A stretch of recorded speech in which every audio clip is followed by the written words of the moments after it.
Thank you so much for coming. I love seeing a crowd like this, and I can't tell you what an honor it is to share this stage with you. Well, likewise, thank you. You're one of my heroes, and I feel quite confused. I'm having one of my first real fangirl experiences this weekend, or this week. It's been kind of crazy. We've spoken a few times, but I'm a true fan from the deepest part of me that appreciates everything you've brought to the world, and thank you for doing this with me. Thank you very much. So I want to start by commemorating you on the ability and your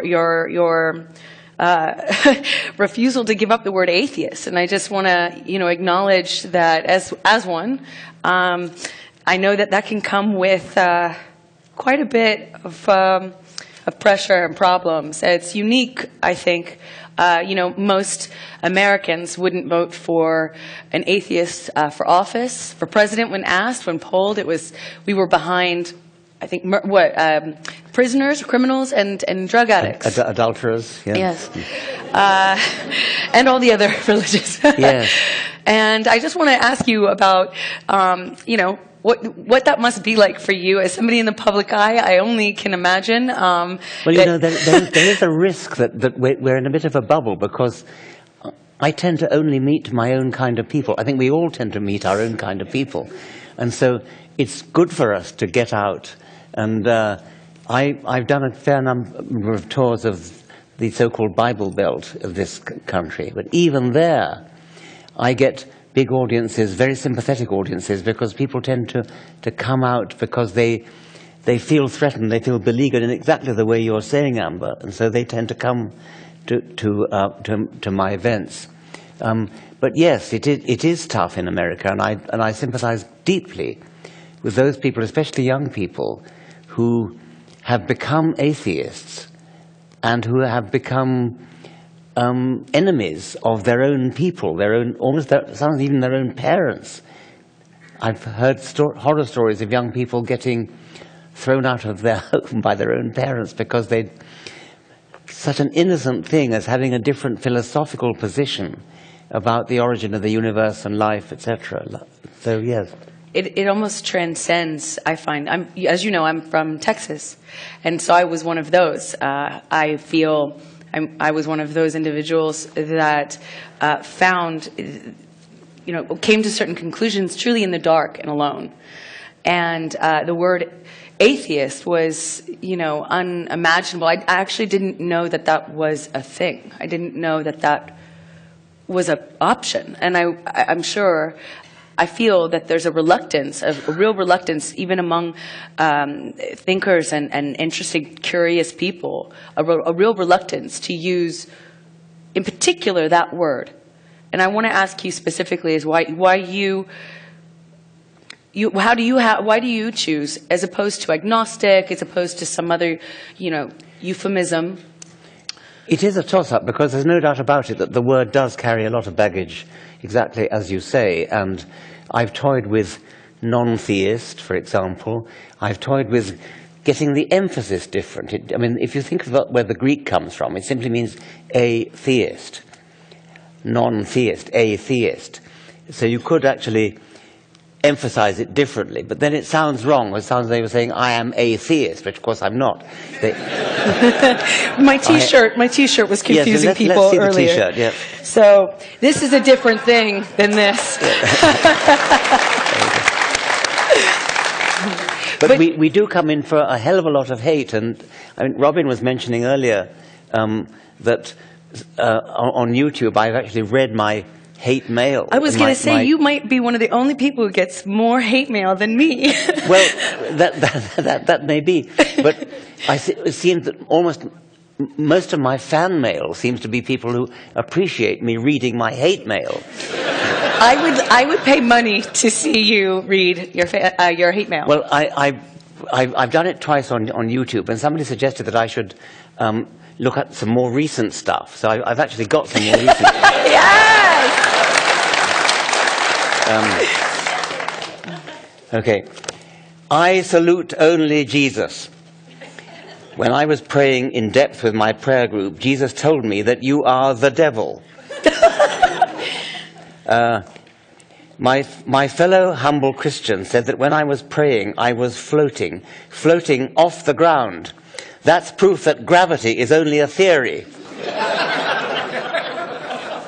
Just like evolution. See how easy it is to prove you wrong. Why doesn't the moon fall down to Earth if there's gravity? Think about that. I am not a monkey. It's so obvious how stupid science is. Put that in an experiment. Test how hot hell is when you hopefully die soon. Bring your precious scientific tools so you can accurately measure it. God will smite you. I would have you burned alive, but I'm a Christian. And that's not what Jesus Christ would do. I would only do that if I was an atheist. You should be happy that I'm not an atheist, because if I was, I would do horrible things to you. Have you ever had a cactus shoved up your ass? That's only a taste of what I like to think about doing to you. You should be thankful that there is religion, because if there wasn't, we would come after you. You are a shit-eating fascist like Hitler. You can go burn forever in hell, while Hitler fucks you. You are the kind of person who would have eaten from the tree of knowledge. You are the snake who tempted Eve. You tempt happy Christians into hell with your books and your videos of evil. Their blood is on your hands, Dick Dawkins. You are the delusional one. Just like a blind watchmaker can't make a watch, you can't make a person, only God could. Why don't you fucking realize it? Because you are a stupid atheist fag, and I hope you die a horrible death, fag! Fuck you, your worst enemy. A warning, Mr. Dawkins. Atheism is yet another example of the attempts of the Jews to denigrate society. It is no surprise that the Jews who rule society are the biggest pushers of homosexuality, capitalism, atheism, mixed-race marriages, mass immigration, multiculturalism, transsexualism, leftism, conservatism, especially neoconservatism, which is as Jewish as a bar mitzvah, libertarianism, and many other degenerate ideologies. The only way to combat the Jewish stranglehold in our society is authoritarian, racialist socialism, following in the traditions of the heroic Mussolini and the eternal avatar for peace and freedom, Adolf Hitler. Atheists like you will be hanged when the white race rises up under the banner of the swastika, total fascist. Hello, Dawkins, a few questions. Wanker, wanker, wanker. Ha ha. Take that, bitch.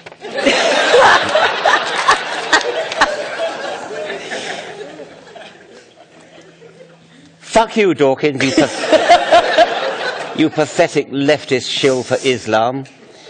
Save the NHS, that's the National Health Service. Fucking destroy the NHS. Ridiculous, I have to pay for old jihadists like you to get dental operations. Go suck Andy Chowdhury's dick, you shill for Islam, and go rape Karl Marx's dead corpse. F.A. Hayek forever, bitch. Someone who fucking hates your guts. I should add, by the way, when I got this printed out in the hotel today, I went down to the reception to pick it up, and the very nice young woman there said, "Well, sorry, we couldn't print that. Too many cuss words." And she said, don't you mind being called all those things? So I said, no, well, that's the point. I want to read it out. So she said, well, I better go and call the manager. She called the manager. And I eventually persuaded him that it was okay to print it out. But I sure thought I'd leave you, before leaving this topic, with just one last one, which I received a few months ago. And I think it's the best of all. After all that stuff you've just been listening to, listen to this nice one. I hope you lose your watch and are late for an important appointment.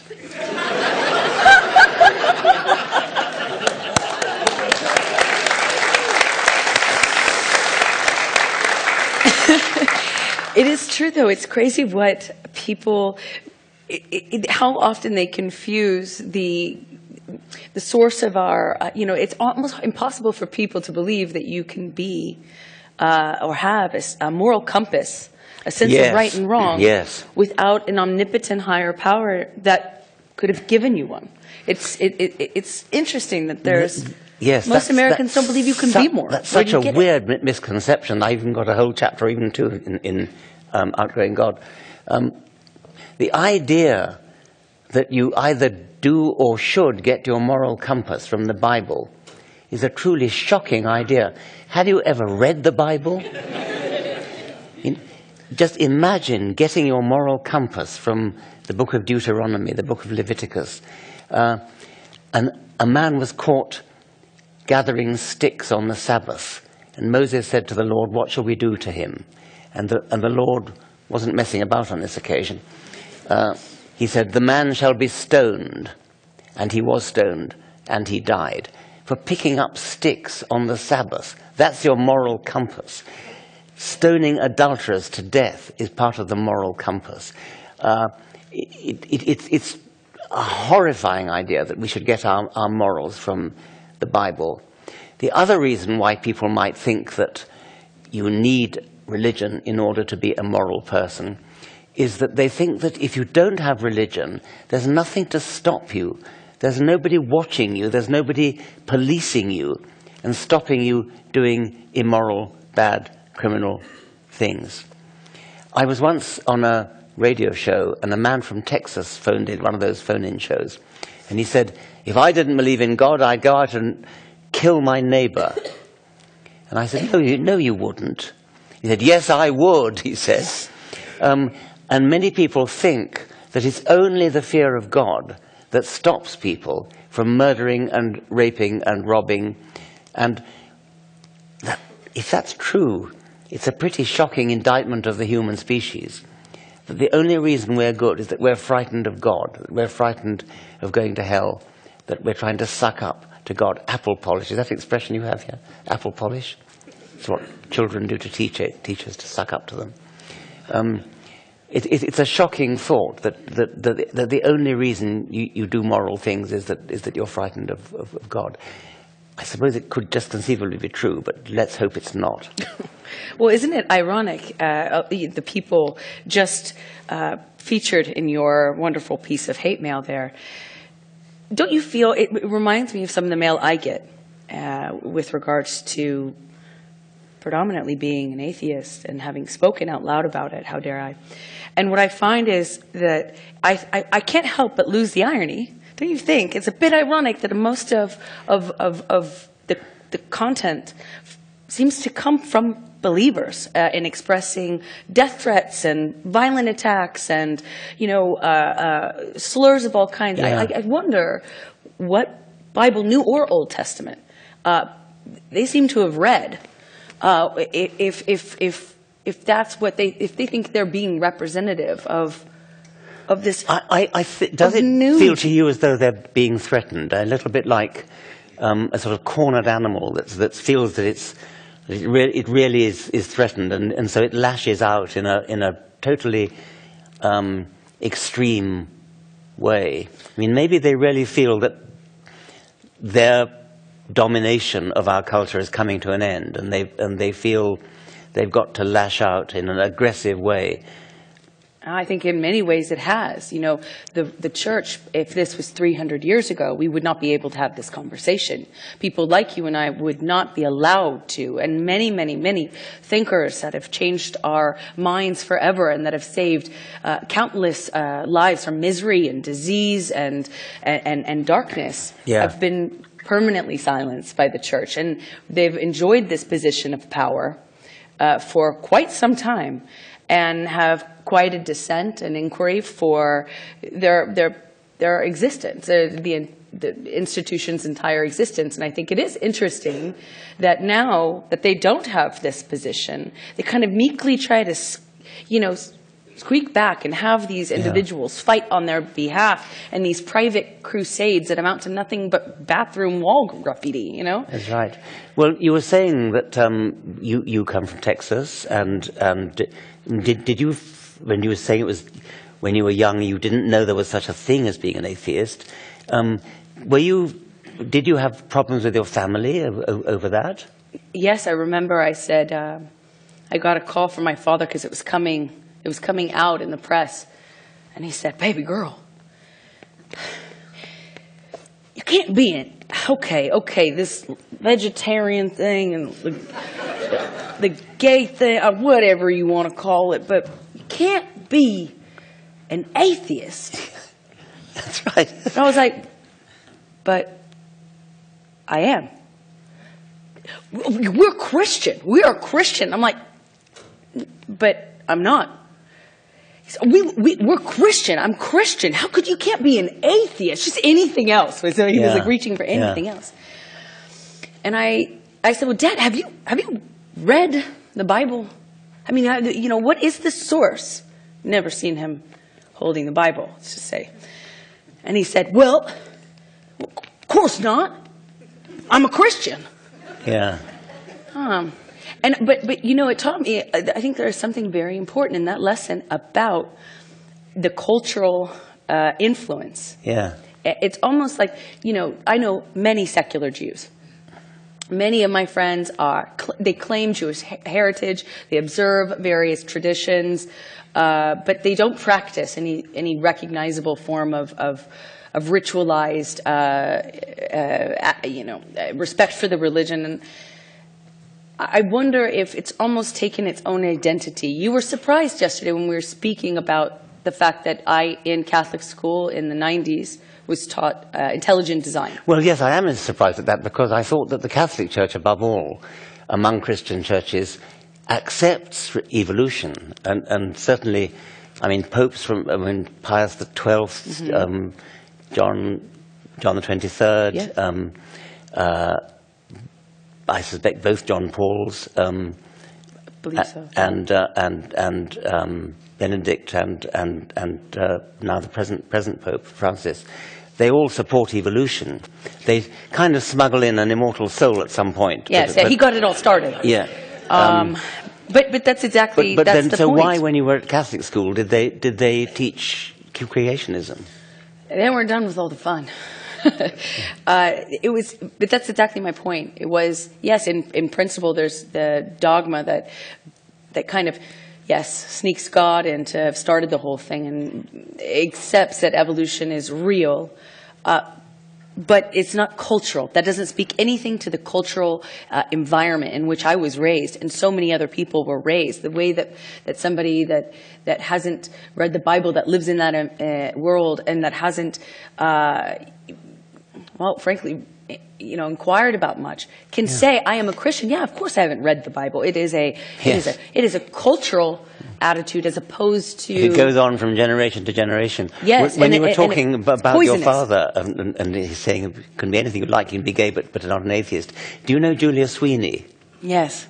Have you seen her wonderful monologue? Yes. Fantastic. Maybe some people have seen it, but one point strikes me very much when she like you. It was going to come out in the press. It did come out in the press that she'd become an atheist, and her mother read it in the newspaper, and she said, "Well, I don't mind you not believing in God, but an atheist." Yeah, exactly, because it's synonymous with evil. It's deeply right, misunderstood. Yes. Yeah, I think in this country that partly comes the legacy of McCarthyism, where the phrase atheist communist was almost a single word, and so it kind of gets lumped in with communism. I see that all the time, especially in the attitudes of a generation older than mine. But it is, I think it's in part and parcel, from the lack of representation. Mm-hmm. We've only been allowed to be out of the closet as an option until very recently. In terms of our history, we have very little representation of atheists as humans. I wanted to ask you about Hollywood potentially would be a very powerful place to influence people. Had you given any thought to the idea of making a film in which atheists are portrayed as sympathetic, humorous, nice people? I really could, you know, I can't think of, off the top of my head, I can't think of those characters. I don't know if I've seen those characters. Certainly hasn't been mainstream. We need that. We need representation. We need representation of what atheists are about, of the beauty and the magic and the humanity there within. It's very important to bring humanity. And maybe take a leaf out of the gay community's campaign, which has been extraordinarily successful, and has transformed from, well, when I was still at university in Britain, homosexuality in private was illegal. You could go to prison. Yes, buggery. Yes. And now it's absolutely okay, totally respectable. Now that's a huge transformation in a very short space of time. Let's do the same thing. I agree. And I think Hollywood might be a powerful weapon. We in the public eye have an immense opportunity, an incredible power, but with that comes an incredible responsibility to do that with it, which is right for all of us. It will take a tremendous amount of work, but we need to bring it out of the closet. The part of what was so successful about the incredible advance that we saw for LGBTQ rights in the last 10, 15 years, as you mentioned, and I've been there, come out of multiple closets. That rested on the fact of how important visibility is, because it is easy to hate and demonize those you don't know, that you can't see, that you think you don't know. It is very hard to hate a group for their ideas, for what you think of their ideas as a concept when you know them. Familiarity is everything. Yeah. And we, in this position of people in positions of attention, we have an enormous responsibility, like we do in Hollywood, enormous responsibility to use that to shape the narrative and to push us forward. It's about progress. It is about advancing humanity. I mean, you don't really need to pick up a history book to see the trend, the arc of justice and the direction it's heading in. And I think we should lean into basic principles of humanism and fight really hard for it. And I think we come out of the closet. It's the first step. Absolutely. Get into the light. Yes, you know, I really want to work on projects. In fact, if anyone reads or knows of a good story, wants to submit, I'm making movies right now, and I would love to see those stories come out to light. We haven't seen those. Yes. I think it's immensely important. About 20 years ago, I was in Hollywood for a meeting convened by some organization to bring together scientists and Hollywood people. This wasn't about atheism then. This was about science. It was about trying to portray scientists as sympathetic characters rather than just boring nerds. And I'm not sure the word nerd had been invented in those days, but that's what it meant anyway. And Jim Watson, the geneticist, was there, the double helix man. And there was an awful man from Hollywood, I won't say his name, who was trying to sort of rubbish the whole thing and trying to destroy the whole enterprise. It was a lot of goodwill between the scientists and the Hollywood people, but apart from this one man. And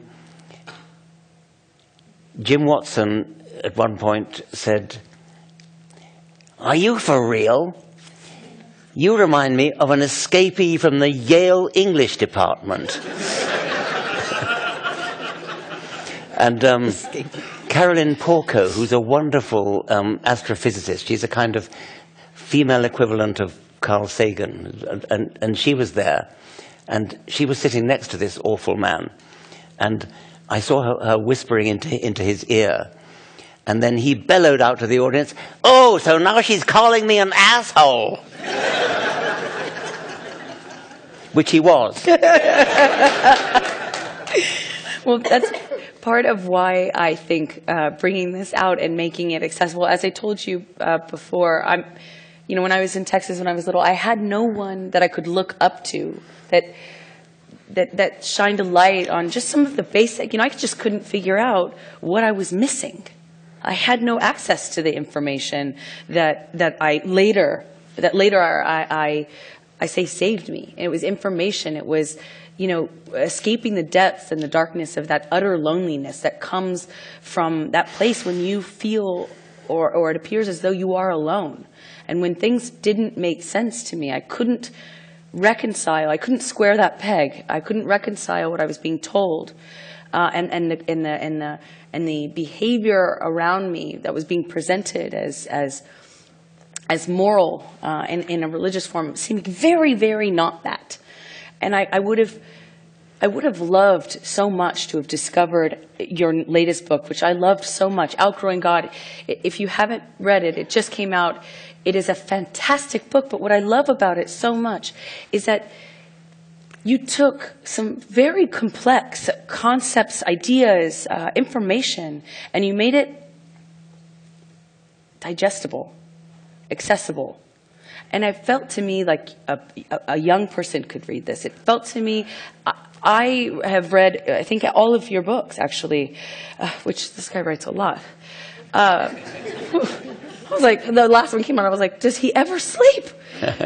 But what I loved about it, having even read the information, knowing the information I have, I didn't feel like this was boring. I didn't feel it was speaking down to me. I read it and turned every page with delight. I thought it was fantastic. And I love that you did that. I want to know if you're making concerted effort to appeal to younger audiences. Well, thank you for that. I mean, I'm obviously most grateful for those kind words. Yes, it is aimed at a younger audience. I would say young adult. The publishers call it YA, young adult. So maybe 15 upwards sort of thing. I mean, 15 to 99. But yes, because rather to my surprise, some people who have read The God Delusion, which came out about 13 years earlier, have said they found it a bit difficult, which surprised me. I thought, how could it be difficult? But anyway, apparently they did. So this one was kind of aimed at a younger audience, but I hope that makes it fun for everybody to read. Yes, I'm thinking.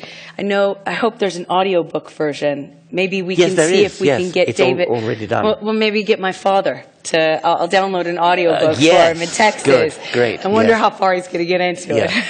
I'll tell him it has to do with superheroes and that there's, a sex scene in there too. Who knows? Yeah. But I in this you give some examples. I can't help but.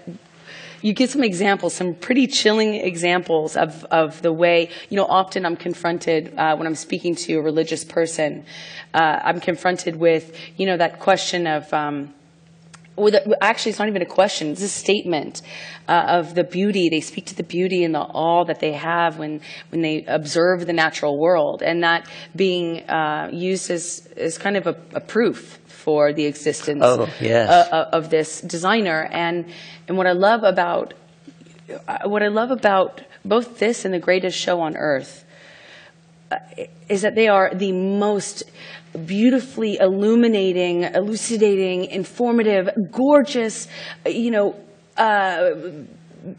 anthems to the natural world, to the beauty that's in the smallest detail and on the largest scale. It's truly breathtaking. It was magic to me, and knowing that information was magic to me. But there are, when I'm confronted with religious people talking about the beauty and the benevolence of the world, the other part of my brain thinks, of some of the examples that will haunt you, but in a really fascinating way, of the animals and the way in which nature is indifferent to cruelty. There's so many there's so many examples of the beauty, but there's also so many examples of just how nature is indifferent to our yes, yeah. I mean, I always try to not make light of the problem that Darwin solved.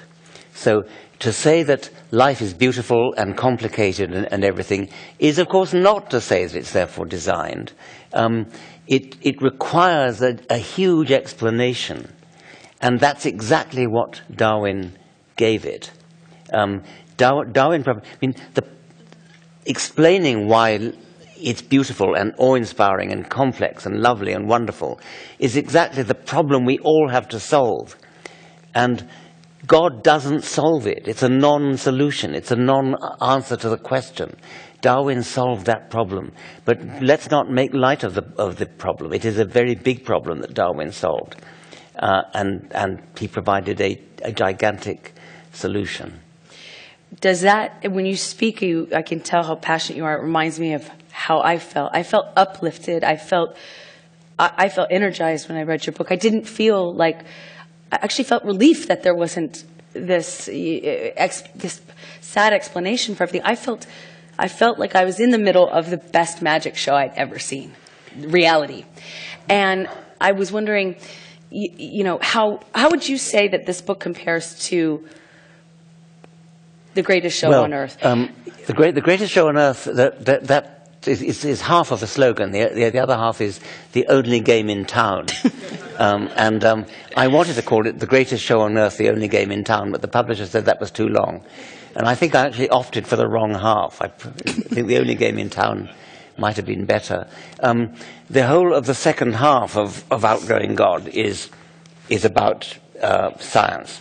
So the first half is about God and why he isn't there. And the second half is about science and explaining life and why life is the way it is.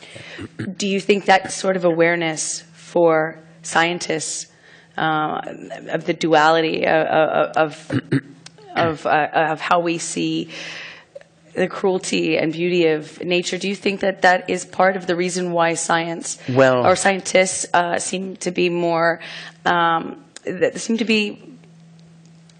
without beliefs, without beliefs of a supernatural power, without... Yes, I mean, there are a few scientists who believe.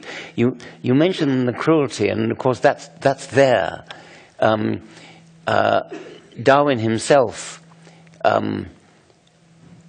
he was a bit ambivalent about it. Sometimes he extolled the cruelty, and in a rather horrified way, he said, I find it impossible to believe that a benevolent deity could possibly have knowingly created the Ichneumonidae. The Ichneumonidae, a group of wasps which sting caterpillars or other prey, not to death, but to paralyze them. The great French naturalist, the great 19th century French naturalist, Jean-Henri Fabre, described how an ichneumon wasp stings the caterpillar, carefully pinpointing each ganglion in the ventral nerve cord all the way down the caterpillar's body, which has the effect of paralyzing the caterpillar so that it cannot move, but keeping it alive. And the point is that what this wasp is doing is laying its egg on the caterpillar so that the larva can then feed on the live caterpillar. And the reason not to kill the caterpillar is to keep it fresh. So this horrified Darwin, and he said he found it impossible to believe that for the larvae, right? a benevolent deity could knowingly have created the Ichneumonidae. On the other hand, Darwin, when talking about predators and prey, suggested that death was swift and merciful. I doubt it, but anyway, the point is that nature is indifferent. Nature doesn't care. The suffering is utterly irrelevant to what goes on in nature. What matters is simply the survival of the fittest. And if the fittest wasp is the one that paralyzes the caterpillar rather than mercifully putting it to death, then natural selection will favor the fittest wasp that does that. So yes, I think in one of my books, River Out of Eden, I quoted A.E. Housman, the poet Housman, who said, "But nature, heartless, witless nature, will neither care nor know." And that is nature. Nature doesn't care or know. Nature simply is about survival. That's all that matters. We live in this cruel world, and fortunately we are in a position to rise above it, which is another of my major themes. But as far as nature is concerned, it's red in tooth and claw and cruel. Well, you said something about the indifference of nature, and it reminded me of our reaction to natural events, hurricanes, tsunamis, earthquakes. For time immemorial, we have blamed these on invisible gods and deities, and looked to them not only for responsibility and answers, but I wonder, we're still doing that in mass. You see a natural disaster. Yeah. And I wonder, other than just being a complete waste of time and completely pointless waste of effort, what is the harm in that? Have you noticed how when God sends the most terrifying hurricane, earthquake, tsunami, thousands of people killed, tens of thousands of people killed, one child is saved, and God is thanked for that? You would think he just wouldn't send the hurricane to begin with. Or 9/11, when one of the planes was wrestled, the hijackers were wrestled and the plane crashed, and I think it was the wife of one of the men on the plane said he was God's instrument, wrestling the plane, wrestling the hijackers. As a friend of mine said, why didn't God just give the hijackers a heart attack or something? I wonder if efforts, sentiment like that, ideas like that, especially with how easily they spread, how much damage that does to real efforts to find real solutions in the real world, whether it is addressing climate change, which is a huge part of the reason where so many people are experiencing this. Instead of addressing why we're experiencing this drought in this way, why we're, instead of actually putting real-time efforts and energy into solutions, that if you feel that that's... Yeah. Well, the most extreme example, am I not right that the minister responsible, or not minister, whatever, the Secretary of the Environment in the Reagan administration said, we don't need to worry about climate change because Jesus is coming? Well, so many Americans believe that, actually. I know, yes. What is it? Some almost half of America, no, it's about 50%. I think it's around half believe that Jesus is coming back in their lifetime. Yes. Well, they believe that ever since Jesus. Jesus himself thought he was coming back in the lifetime. That's true. It's on his to-do list. Come back, hide, show up on toast. Yes. It's quite an agenda. It's a prankster. By the way, somebody sent me a cartoon which showed a man looking rather nonplussed at a piece of toast that just popped out of the toaster and said, "The face of Richard Dawkins has appeared on this toast."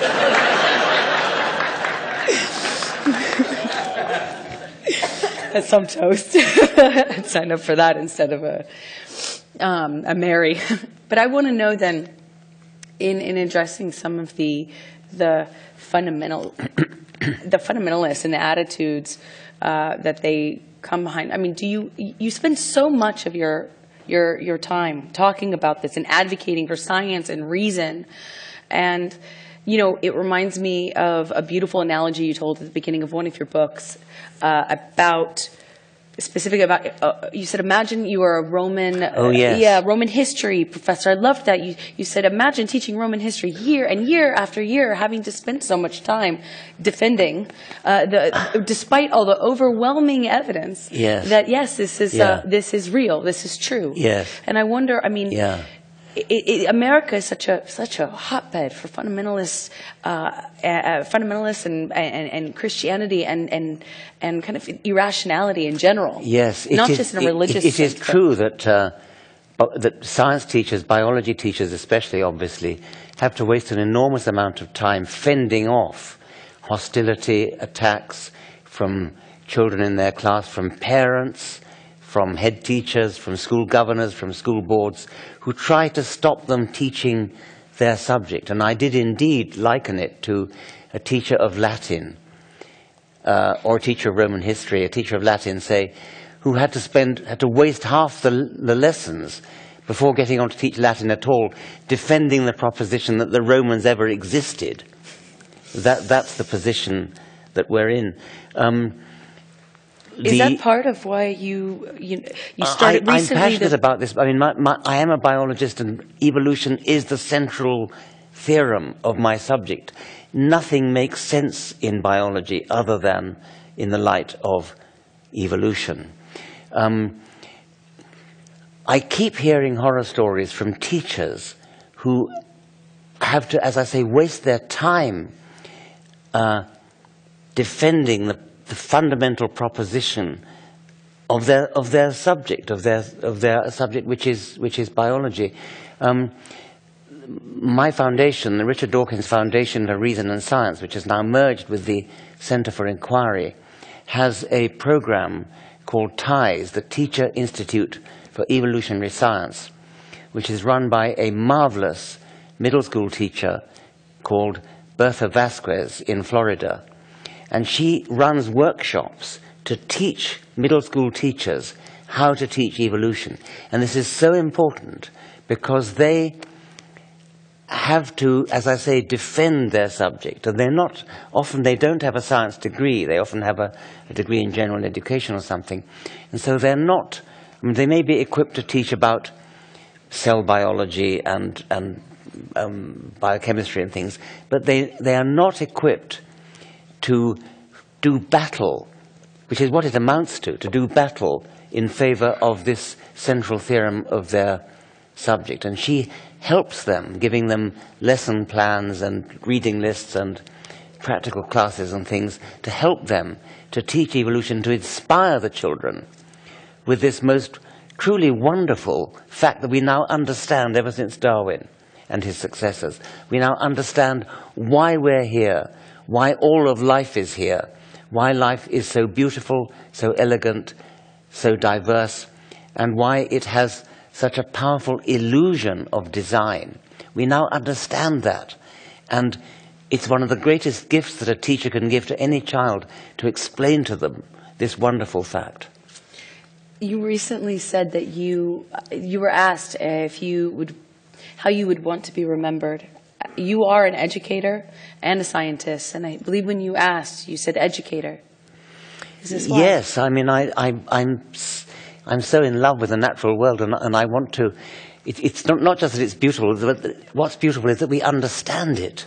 Yeah. It's the understanding that's so wonderful. And I would like to be remembered as somebody who made some contribution to helping people to understand it. When you say evolution, it kind of sounds like evolution. Evolution, yes. It's quite fitting. I like it. Oh, they're onto that. Yeah, what do you think if Darwin could come back today? What do you think would most astonish him? Well, it's funny you should ask that, because I once was invited by a Japanese television company to put on a little act. They dressed an actor up as Darwin. He was an English actor. He wasn't Japanese. He was English. He came and knocked on my door, and I had to open the door and say, "Mr. Darwin, how delighted I am to meet you. Do come in." And he asked me what had changed in the subject since his death. And so I explained to him about genetics, which is the one thing that Darwin didn't know. I mean, almost everything in The Origin of Species is remarkably prescient, remarkably accurate. He was, as has been said, 100 years or more ahead of his time. But the one thing he didn't get was genetics. And so, and it was a big lacuna in his thinking. It was something that was missing from his theory. He was even criticized by one of the leading reviews of The Origin of Species for what looked like a major difficulty in the theory of natural selection. And the answer to that problem was Mendelian genetics, which had already been discovered, actually, but nobody knew about it because it was published in a rather obscure place and Darwin didn't read German. There were all sorts of reasons why Darwin never knew about this. But if only Darwin had known about Mendelian genetics, it would have solved the big problem that was standing in the way of natural selection in his time. So I explained this to the actor. He was quite a good actor, and he did good sort of old man acting. He said, "Yes, that's it. That's it." So that was a wonderful experience. And then this is in Japan. Sorry? You said Japan? No, this was in Oxford. Oh, okay. It was a Japanese crew came to Oxford, and then we had to go out, and the actor playing Darwin had to play the part of what Darwin would have looked like if he was trying to cross a road in a modern city, and he was sort of dodging in and out of the traffic and obviously terrified of the cars. I've never managed to see that episode, that thing. I suppose it was shown in Japan. And every now and again I send out feelers to Japan saying, if anybody knows what became of that film, I'd like to see it, because I've never seen it. Well, I'm curious because you were once asked to give a taxi cab explanation for evolution. Oh, that's right. That's another of my Japanese stories. And that reminded me, about you when you told the story, and you had the idea of genes as vehicles. Yeah, that's right. That's right. Yeah. So bodies as vehicles for genes, and then you realized that you believed you had been mistranslated. That's right. I was another Japanese film crew. They came from London to Oxford, and they came in a London black cab. And there was, all of them were in this crew, and there were legs and arms and tripods and things sticking out of the windows. It was a very crowded cab. It was a big film crew. And the first thing that happened was that the official interpreter couldn't speak English. And so he was sort of sent off to commit harikiri or something. So the producer who could speak a bit of English explained to me that he wanted me to explain the selfish gene in the taxi cab. So I said, why in the taxi cab? He said, are you not author of Taxicab Theory of Evolution? And sorry, that's cultural appropriation, isn't it? I beg your pardon. And as Amber just said, the reason was that I had this simile of genes as replicators and the individual body as the vehicle for the genes. And I can only guess that in the Japanese translation of the selfish gene, the word vehicle must have been translated as taxicab. But anyway, I had to get in the taxicab with the cameraman, and there was no room for anybody else. So I didn't have anybody to interview me, and I was just told that I must talk to the camera about selfish genes. But the producer also asked that the driver should go on a scenic route around Oxford, and the driver, being a London taxi driver, didn't know Oxford. And so I was sitting on the little seat, sort of opposite the cameraman who was on the main seat. So I was facing him, and the driver was just over my shoulder here. And I was talking about the selfish gene, and then I had to turn over my shoulder and say, turn left here, and go back to I mean, I can only imagine, I can only imagine how many mistranslations or misunderstandings you've had. You've been translated in so many different languages and so many different, you've written so many different books. Does this happen a lot? I think it does. That's also like a big difference between. Yes. I mean, that's a kind of a big detail. It seems like there would be a. It is, and it's one of the things that authors have rather little power over, I suppose, is because I was told by 3 independent native speakers of Spanish that the Spanish translation, the original Spanish translation of The God Delusion, is extremely poor. So bad it almost might have been done by Google Translate. So I did actually tell the Spanish publisher, and they very decently scrapped that edition and commissioned a whole new translation. So if anybody wants a Spanish edition, make sure it's the revised one, not the. To balance that, I got a very good story, which is about the German translation of The Selfish Gene, which was. I got a letter from a woman in Germany who said that the translation was so good, it was as though author and translator were twin souls. And I was so impressed with that, I looked up the translator's name of the German edition. It was Karin de Souza Ferreira. And I thought, well, unusual German name. But I then met a Swiss-German biologist called Hans Kummer, and I started to tell him this story. And I didn't tell him the name I didn't tell him Karin de Souza Ferreira. I just said, I got this letter from a German reader who said that author and translator the translator was so good, it was as though author and translator were twin souls. And he stopped me and he said, Karin de Souza Ferreira? I thought, wow, that's impressive. Yes. And I asked that she should translate my next book, and she came out of retirement to do so, I'm very glad to say. Oh, that's beautiful. Yeah. So if I was a person that had never read one of your books, what would be the first one? What would be the one that you would recommend I read? If I had never read a Dawkins book. Oh, they're all so good. No, I agree.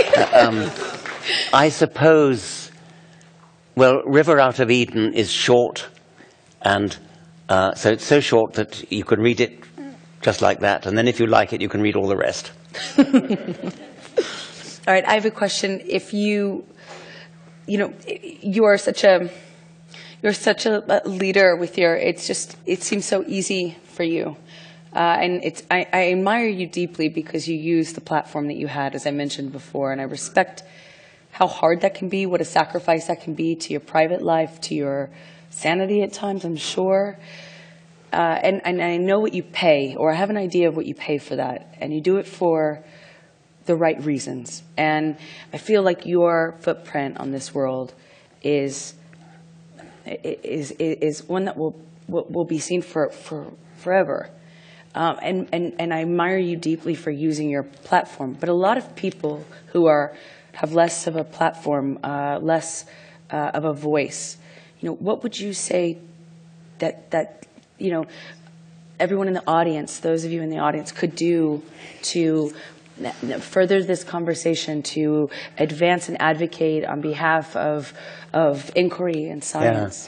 Yeah. It's difficult, isn't it? I suppose, going back to what you were saying earlier about the way atheists are kind of hated and mistrusted and sort of thought to be immoral, we're all nice, decent people, and lead by example. I mean, just show, I'm an atheist and I'm a nice person. I'm a farmer or a bookseller or whatever it is. Just an ordinary person. There's nothing special about us. We don't have horns and a tail. I think just to come out. Once enough people come out, then there'll be a tidal wave. It'll be a sort of tipping point. But as long as everybody thinks they don't know an atheist, yes, then they'll go on thinking that. But if they, I think it was Herb Silverman said, when he's a wonderful man in our movement, and somebody said to him, "You're the only atheist I know," and he said, No, I'm not. You just don't. You constantly meet them. They just don't tell you. Yes. and so come out. I mean, not in a boring way. Don't go and doorstep like a Jehovah's Witness or a Mormon or something. But, So I've heard you say many times that you think it is high time for a scientist to win the Nobel Prize for literature. For literature, yes. So, yeah. other than you, who would you vote for? Who has your vote? Well, they've got to be a lot. I mean, Carl Sagan, the obvious one. He should have got the Nobel Prize for literature, but unfortunately he's dead. Jacob Bronowski should have done as well. Stephen Jay Gould. I mean, I never saw eye to eye with him about anything, but he was a beautiful writer. So science is a superb vehicle for great literature. Why on earth should the Literature Prize go to novelists all the time?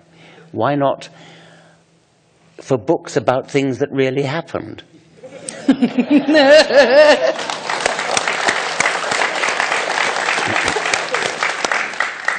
What are you most excited about right now?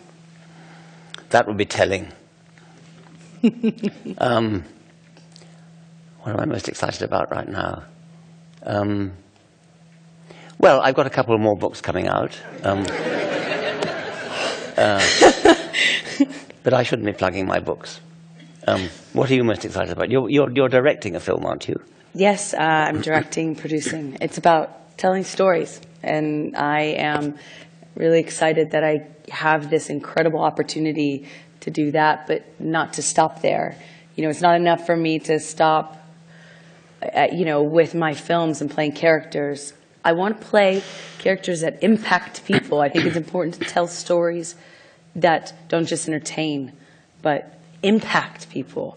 I feel like storytelling is the most important tool that humans have ever made or been made by. I feel like we have been as shaped by storytelling and the power of that as a vehicle for empathy, as we have been responsible for creating it. Storytelling is everything to me. So I guess in short, I'd like to continue to push the conversation forward in the right way. And, if it pisses people off along the way, so be it. Are you acting in your own film? Yes. The short, yeah. Good. Thank you. So I don't want to hog all of your time. I wanted to leave some time for the audience's questions, if that's all right. Of course, yeah. Does that sound all right for you? I was given these right before we walked out, so I'll just try a few, if that's all right. While discussing or debating someone, was there or has there ever been an instance where you made progress and you didn't just experience that pushback effect? I think we've all felt that. Yes, I think so. I mean, certainly when talking about science, I'm pretty sure my books have persuaded people. You've testified to that yourself. It's not that easy to have an actual face-to-face argument with someone and persuade them that, well, in the case of a religious person, that their entire view of life is wrong. And that's a harsh thing to do, to persuade somebody of. My great hero, John Maynard Smith, said when talking about disillusioning an elderly vicar, it's not that easy to find a way to tell somebody that his entire life has been wasted. Which is, I mean, it's a hard thing, and I've never really succeeded in doing that. But I like to have arguments with people. I mean, discussions with people, and do my best to persuade them. It kind of reminds me of a conversation we had before about the nature of rituals and stuff. It's quite. I enjoyed that so much, and it reminds me of this question I have here before me, which is, what can we as individuals and as a society do to build better relationships with one another, and how can we build communities? Which reminded me a little bit of our discussion. Well, having better relations with one another is one of the most important things we can do. I mean, to encourage empathy. I mean, it's a beautiful thing to have empathy with other human beings, and I think we should work to that. I'm not an authority. I don't have any particular words of wisdom to say other than just be a nice person. That's more important than that. That's it. All right. Interesting. Is there a scientific or biological explanation for transgenderism? Or is it just psychological? I don't think it has a particular scientific explanation. I was very moved to read many years ago the book Conundrum by Jan Morris, who had previously been James Morris. And as James, he had been a sort of intrepid reporter type. He was on the original Everest expedition that climbed Mount Everest. He didn't climb it himself, but he was the only journalist on that successful expedition. And then he later changed sex and wrote this very moving book under his female name, Jan Morris, in which he explained very persuasively that all his life he had felt himself to be a female struggling inside a male body, and finally was able to realize his dream and become Jan.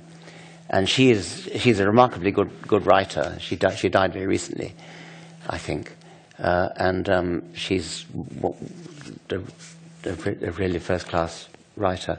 So I was totally convinced by her that transgenderism is a real psychological phenomenon, but psychological meaning real. I mean, it's not. That doesn't mean there's anything wrong with it. I am worried about the over-eagerness of it's become such a fashion, and when small children suddenly announce that they wish to change gender, that disturbs me. That worries me. I think we need to pull back a bit from wholeheartedly embracing the idea that young children should be actively encouraged to change gender. I have another one, and I feel like I know what you will. I have a feeling this will be easy for you. Evidence for a soul. Well, it's a great book called Science in the Soul. If you haven't read it, read it. Okay, Science in the Soul is a book of essays, previously published essays mostly, and it covers a wide variety of things. Obviously, I was playing with the idea of soul because to many people the word soul implies dualism, implies an immortal soul, implies something that is not part of physical reality, not part of brain stuff, and survives death. Obviously, I don't mean that. I don't mean soul in that sense. But I do feel soulful. I do feel spiritual. I do feel poetic.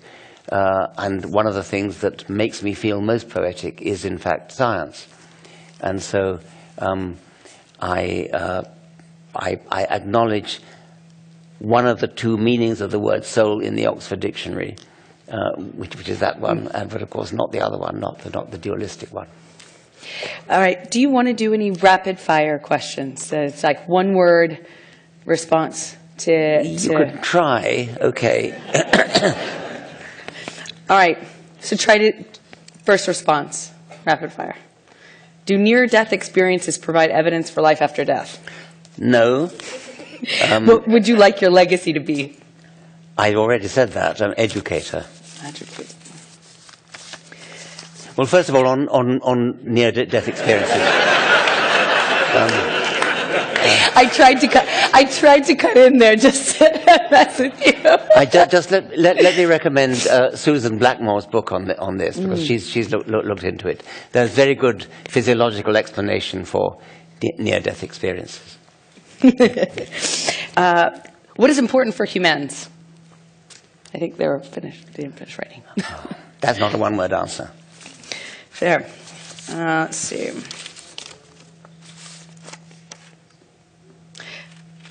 Do you think that there's a correlation between being atheist and left-leaning or right-leaning political views, either way? Why or why not? I have not examined the evidence. I suppose it's pretty clear there is. I mean, I suppose it pretty clearly goes with left-leaning, at least in America. It's not obvious why that should be, but it probably is so. If, on the other hand, if you were to look at my Twitter feed, which I suppose is quite largely atheist, it's full of Trump supporters and Brexiteers. I've noticed that there is an interesting crossover in the Venn diagram of the right. Yeah. And strangely, I find it really distressing, actually. All right, another question. Do you think that there will be a time when humanity does evolve past the need for religion and it just becomes a part of history? Yes, but it may take a long time. What recommendations do you have for educators navigating a highly religious world as non-theists? I feel you touched on that, but maybe you want to elaborate. Yes, I mean, I'm not very good at... I was having an argument the other day with Neil deGrasse Tyson, who I was very privileged to have dinner with, and he's more than once he's gone on at me about being too in-your-face and too outspoken. He has? Yes. How do you handle that from well, I hear a lot of debate among atheists or yes, active non-believers with regards to this debate between you using the word. Well, actually, I mean, I recommend there's a YouTube. If you Google Neil deGrasse Tyson, Richard Dawkins, it'll probably come up.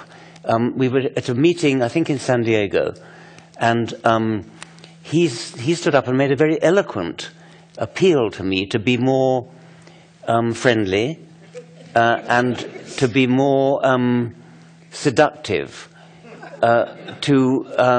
to not be so in your face about religion, and to try to find common ground with the person that I'm talking to.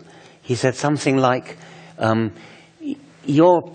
was then professor of the public understanding of science, and you don't try to persuade, you just put it out there and expect people to take it or leave it. He was very eloquent, and I'd recommend you to listen to it. We're running out of time, so I didn't have much time to reply. I simply said in reply, I gratefully accept the rebuke. But then I added, I'm not the worst offender in this regard, and I quoted the editor of New Scientist, which is a very excellent scientific magazine. And the editor of New Scientist then was Alan Anderson, who was asked, well, I asked him, in fact, what is your policy at New Scientist? And he said, our policy at New Scientist is, science is interesting, and if you don't agree, you can fuck off. On that note, thank you. Thank you. We're a little over. Thank you so much. Thank you so much for sharing this space with me and everyone. I've learned so much from you. Thank you so much for everything. Thank you very much, Amber.